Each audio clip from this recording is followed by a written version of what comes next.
김종필 전 총리가 지난 23일 향년 92세의 일기로 돌아가셨지요. 자, 국회의원만 해서 9번이나 당선되고 또 국무총리를 2번이나 하신 그런 대단한 분이시죠. 또 평소에 부인과 그 금실이 좋기로 유명한 분이지요. 자, 이분이 유해는 국립묘지에 안장되는 것을 거부하고 본인의 소원대로 아내가 있는 곳에 안장을 하였습니다. 자, 그분은 자신의 묘도 미리 다 살펴보고 묘비도 자신이 직접 썼다고 하지요. 그 내용은 이렇습니다. 나이 90에 이르러 되돌아보니 제대로 이룬 것 없음에 절로 한숨 짓는다. 숱한 질문에 그저 웃음으로 대답하던 사람, 한평생 반려자인 고마운 아내와 이곳에 누웠노라 라고 비문을 자신이 직접 썼습니다. 한평생 돌아보니 이런 것이 하나도 없어 절로 한숨이 난다라는 이 비문에 대해서 국민일보 기자가 마치 전도서와 똑같다라는 그러한 기사를 썼습니다. 솔로몬은 자신이 원하는 모든 것을 다 가졌다고 본인이 그렇게 말합니다. 그런데 그 모든 것을 다 누렸는데 인생 마지막에 하나님 앞에서 자기 자신을 돌아보니까 모든 것이 헛되고 헛되며 헛되고 헛되니 모든 것이 헛되도다. 그러면서 해 아래에서 수고하는 모든 것이 사람에게 무엇이 유익한가라고 전도서에서 그렇게 기록을 합니다. 이것이 하나님이 없이 살아가는 삶의 모습이지요. 김 전 총리도 믿음은 없지만은 그분이 교회에서 결혼했더라고요.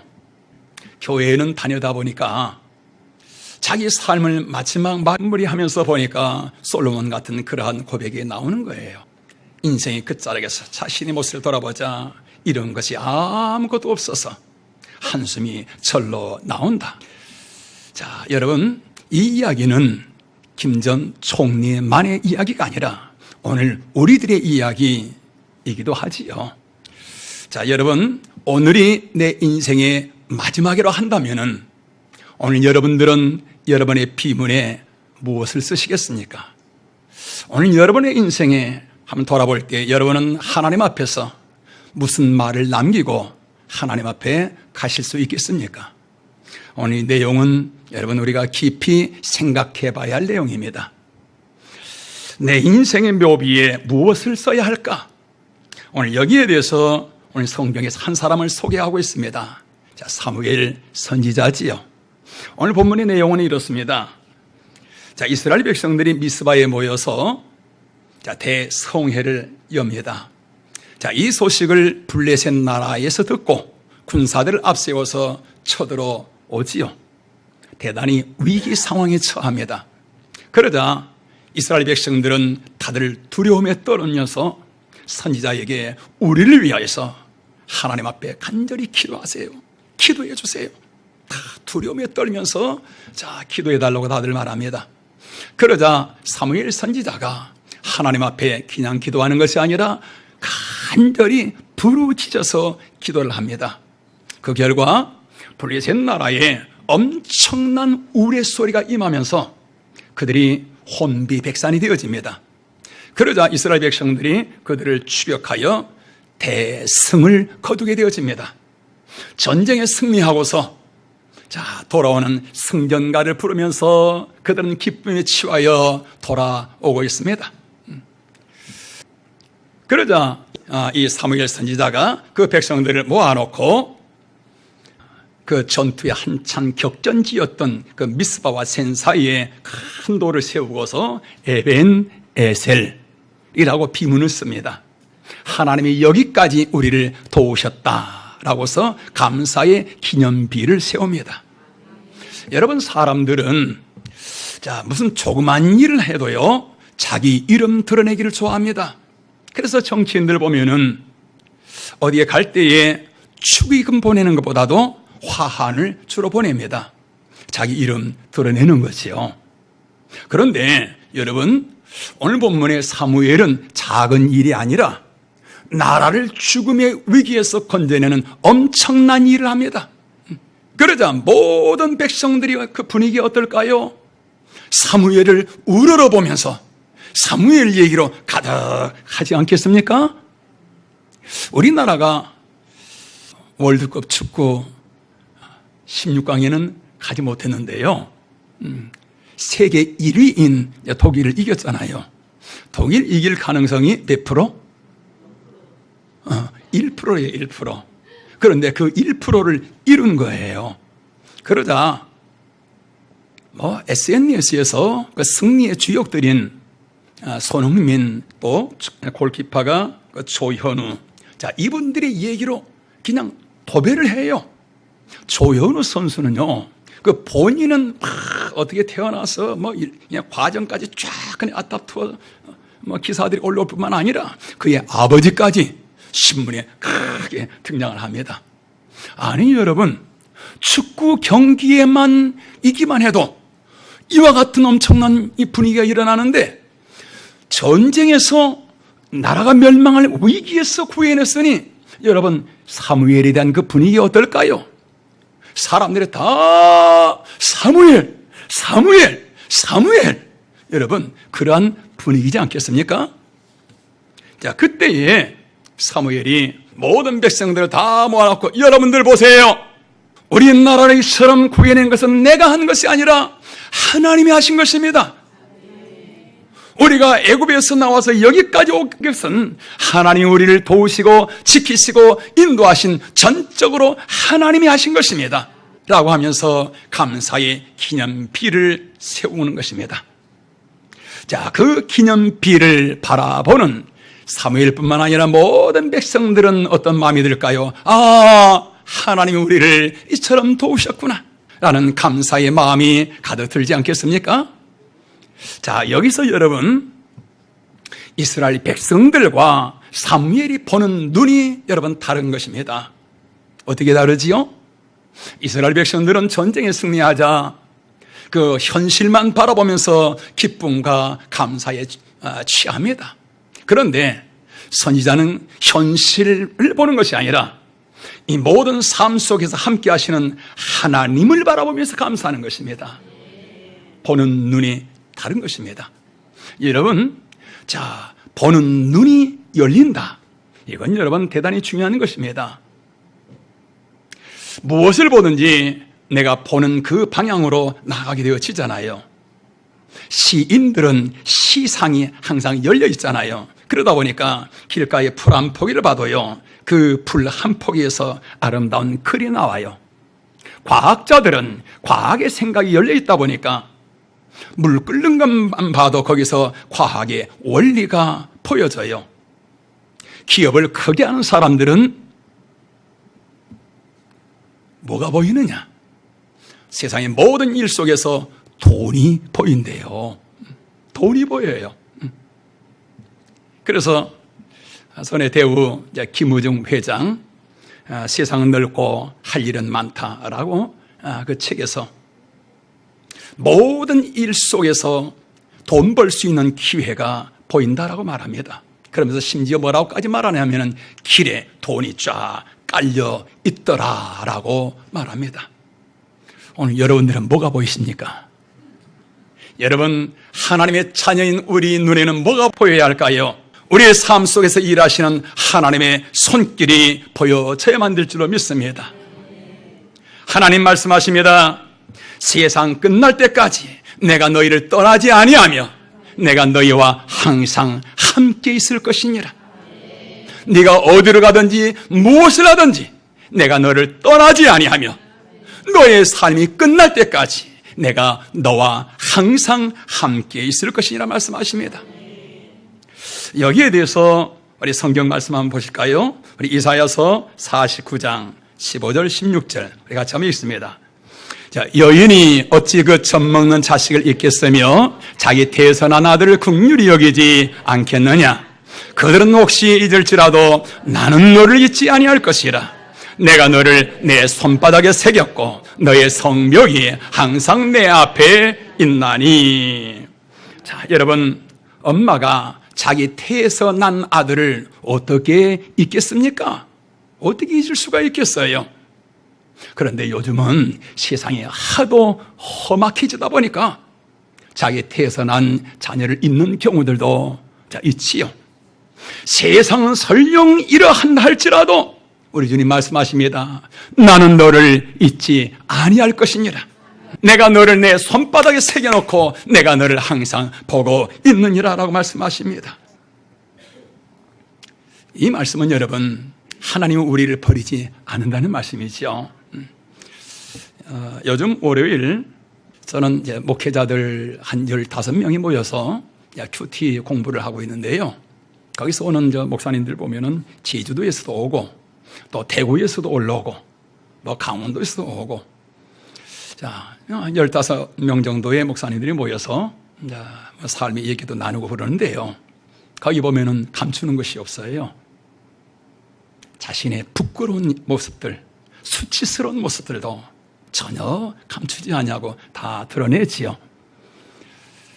자신을 포장하거나 미워하거나 그런 거 없이 있는 모습 그대로 서로 대화를 나눕니다. 자, 지난 주간에 어떤 목사님이 이런 얘기를 합니다.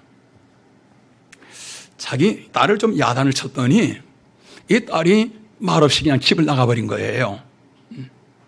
그래서 부모는 딸을 찾기 위해서 백방으로 노력합니다. 아이가 이제 전화를 꺼버렸기 때문에 연락도 되질 않아요.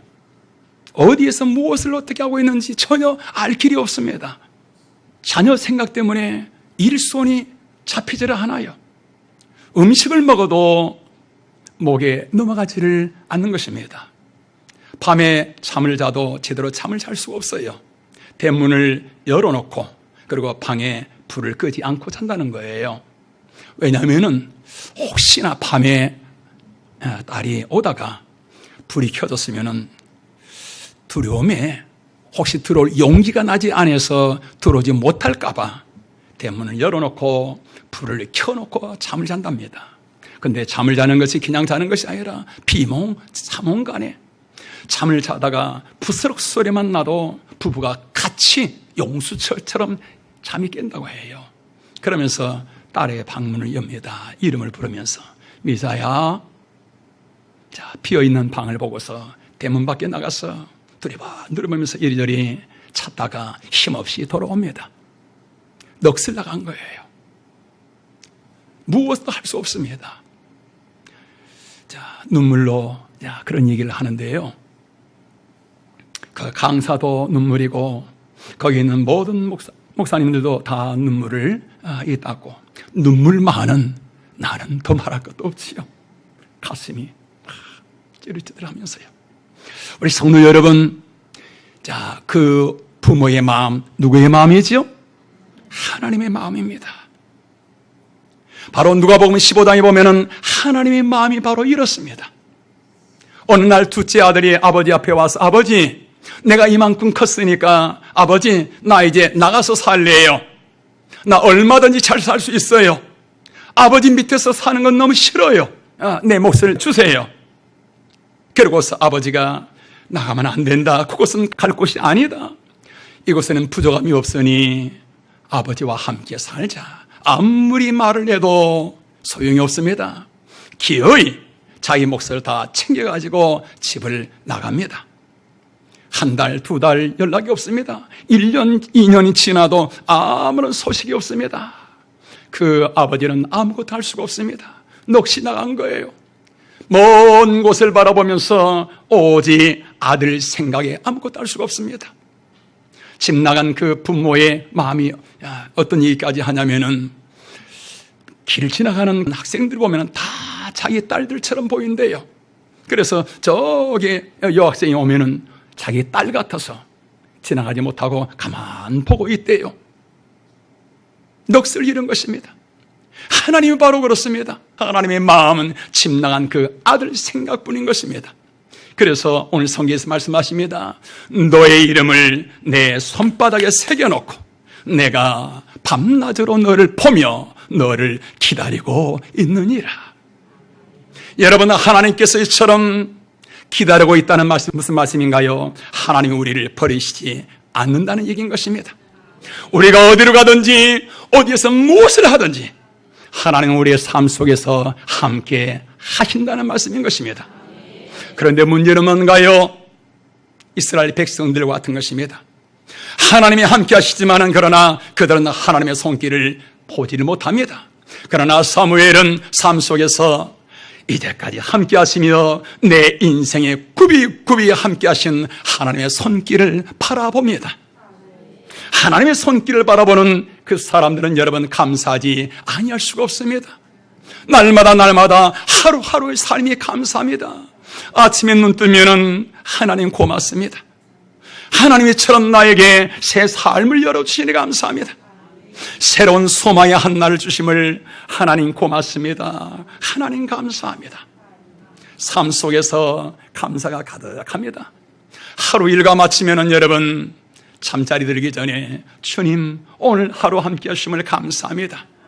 하루하루 삶이 감사의 기념비 위에 세워지게 되어집니다. 우리 성도 여러분, 이처럼 나의 삶이 감사 위에 세워질 때 그 삶은 여러분 놀라운 역사들이 일어납니다.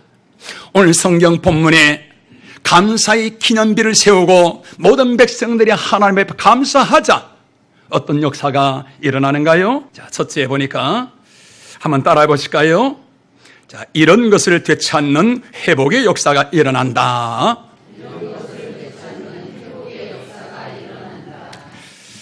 블레셋 나라가 20년 동안 이스라엘을 괴롭힙니다. 농사철이 되어지면은 그 거둔 작물들을 다 빼앗아가요. 곡식만 빼앗아가는 것이 아니라 땅도 다 빼앗아갑니다. 너무너무 고통스럽지요. 그런데 감사로 말미암아 감사하자 어떤 역사가 일어나는가? 그 모든 것이 회복이 되어지는 거예요. 여러분, 삶의 터전을 잃어버렸다. 여러분, 이거 뭐지요? 우리가 가끔 TV에서 뉴스 보다 보면은 직장에서 해고당한 사람들이 데모하잖아요. 심하면은 목숨까지 끊어버리는 그런 경우들 우리가 보지 않습니까?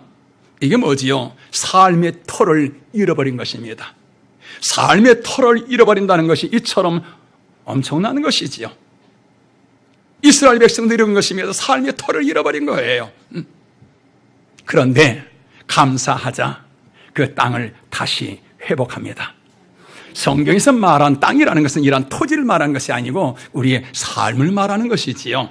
감사하자 여러분 삶이 회복이 되어집니다. 감사하자 건강이 회복이 되어집니다. 감사하자 믿음이 회복이 되어집니다. 감사하자 직장이 회복이 되어지는 것입니다. 여러분 기억하시길 바랍니다. 감사는 회복인 것입니다. 우리 같이 한번 따라 하실까요? 감사는 회복이다. 다시 한번 감사는 회복이다. 감사가 있는 곳에 회복의 역사가 일어납니다. 여러분 혹시 하나님의 사랑을 잃어버린 분이 계십니까? 감사가 말라있는 것입니다. 하나님 앞에 감사해 보시길 바랍니다. 여러분을 향한 하나님의 사랑이 여러분의 온몸과 삶 속에 와 닿을 것입니다. 뿐만 아니라 하나님을 향한 여러분의 마음 속에도 사랑의 마음이 솟아나게 내어질 것입니다. 부부간의 사랑을 잃어버리셨는가요? 여러분 아내에게 남편에게 감사해 보세요.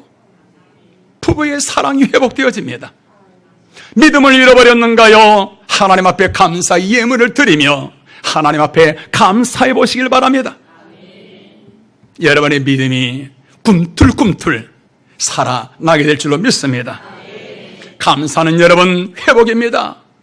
모든 삶의 회복이 감사를 통해서 이루어집니다.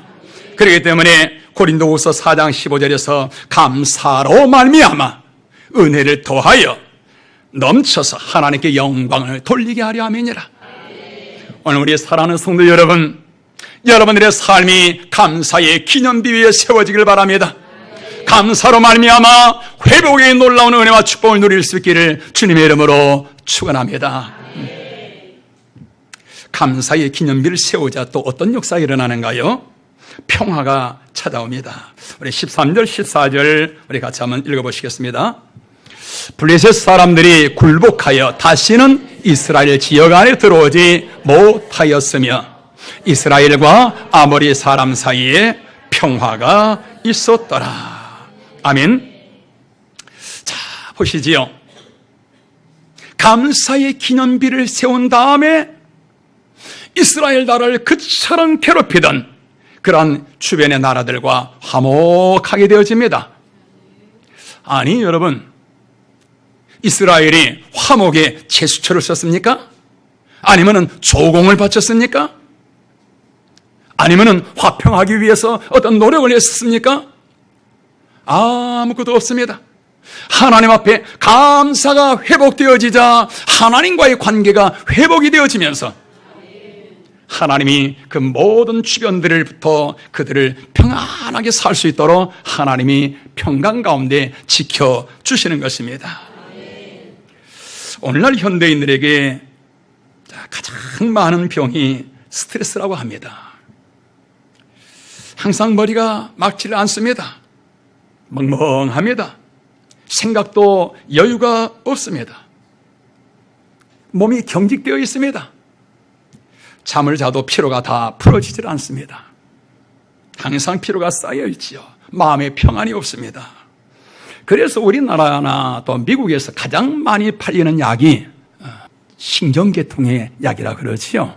스트레스 약입니다.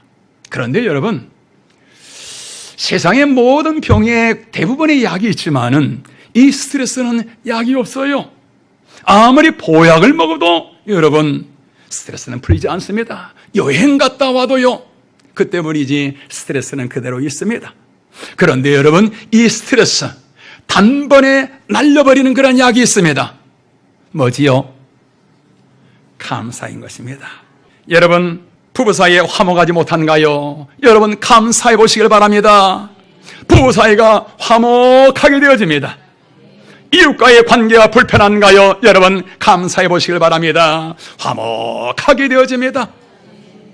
감사는 우리의 몸과 마음과 우리의 생각과 삶 속에 있는 모든 막힌 것들을 다 풀어주는 그런 놀라운 생명의 생약입니다. 여러분, 우리의 삶 속에 이처럼 삶의 지경이 넓어지고 평화가 임하고 또 잃어버린 모든 것이 회복되어지는 것, 여러분 이게 나의 노력으로 만들까요? 나의 능력으로 만들까요? 이것은 바로 감사 위에서 펼쳐지는 것들인 것입니다. 감사가 이처럼 중요하기 때문에 하나님은 우리의 모든 삶의 초점을 감사에 맞추어서 인도하고 계시지요. 자, 오늘 우리 성도 여러분, 우리가 지금까지 살아온 모든 삶을 한번 돌아보시길 바랍니다. 여기까지 살아온 나의 모든 삶, 여러분의 능력이 있어서 여기까지처럼 평안하고 안전하게 오셨는가요? 여러분이 노력한 결과로 이처럼 수많은 위험과 수많은 사고들이 많은 가운데서 오늘 여러분의 삶이 여기까지 온 것이 여러분의 능력인가요? 내 인생 구비고비 함께 하신 하나님의 손길인 줄로 믿습니다. 에벤 에셀의 하나님의 은혜가 저와 여러분의 삶, 나는 하나님을 알지 못하였을지라도, 나는 하나님을 잊어버렸을지라도 하나님은 저와 여러분을 잊지 아니하시고 저와 여러분의 이름을 손바닥에 새겨놓고 저와 여러분의 삶 속에 함께 하시고 인도하신 줄로 믿습니다. 그래서 우리가 내 인생을 쭉 한번 돌아보면은 복음성가에서 이렇게 찬양합니다. 지나온 모든 세월들 돌아보아도 그 어느 것 하나 주의 손길이 안 미친 것 하나도 없습니다. 하나님은 우리의 모든 삶 속에서 이처럼 감사 위에서 살아가도록 우리의 삶을 인도하고 계십니다. 우리 여러분 마음속에 분노와 혈기가 일어날지라도 여러분 감사해 보시길 바랍니다. 감사로 바꾸시길 바랍니다. 분노와 혈기는 다듬어지지 아니한 성품인 것입니다. 나의 삶을 파괴하는 무서운 바이러스인 것입니다. 그러한 마음이 내 안에서 일어날지라도 주님 말씀하십니다. 너희는 돌이켜 감사하는 자가 되어라. 내 입술의 성도 여러분, 하루에 최소한 10번 감사의 말을 해보시길 바랍니다. 오늘 여러분들의 삶은 놀랍도록 하나님의 역사가 일어나게 될 줄로 믿습니다. 김종필 전 총리는 이룬 것이 없어서 한숨이 절로 난다고 했는데, 여러분, 감사의 기념비 위에 세워진 삶은 사무엘처럼 영광스럽고 풍성한 하나님의 일하시는 삶이 되어지게 될 줄로 믿습니다. 오늘 하루하루 여러분의 삶이 감사의 기념비를 세워나가는 그러한 저와 여러분의 삶이 되시기를 주님의 이름으로 축원합니다. 우리 같이 한번 기도하시겠습니다. 하나님, 지금까지 살아온 모든 삶이 나의 능력이 아닌 것을 고백합니다. 나의 노력의 결과가 아닌 것을 고백합니다. 인생 굽이굽이 하나님과 함께 하시며, 나는 하나님을 때로는 잊었고 다른 하나님을 떠났을지라도 하나님은 우리를 버리지 아니하시고 하나님의 손바닥에 내 이름을 새겨놓고 주님 보시며 우리를 기다리시며 이처럼 여기까지 인도하여 주심을 감사합니다. 에벤 에셀의 하나님을 찬양합니다. 하나님, 감사의 기념비를 세우기를 원합니다. 날마다 감사의 삶을 살아가기를 원합니다. 주여, 주님의 살아신 자들 하나님, 사무엘처럼 저들의 삶 속에 주님의 손길로 가득하게 하옵소서.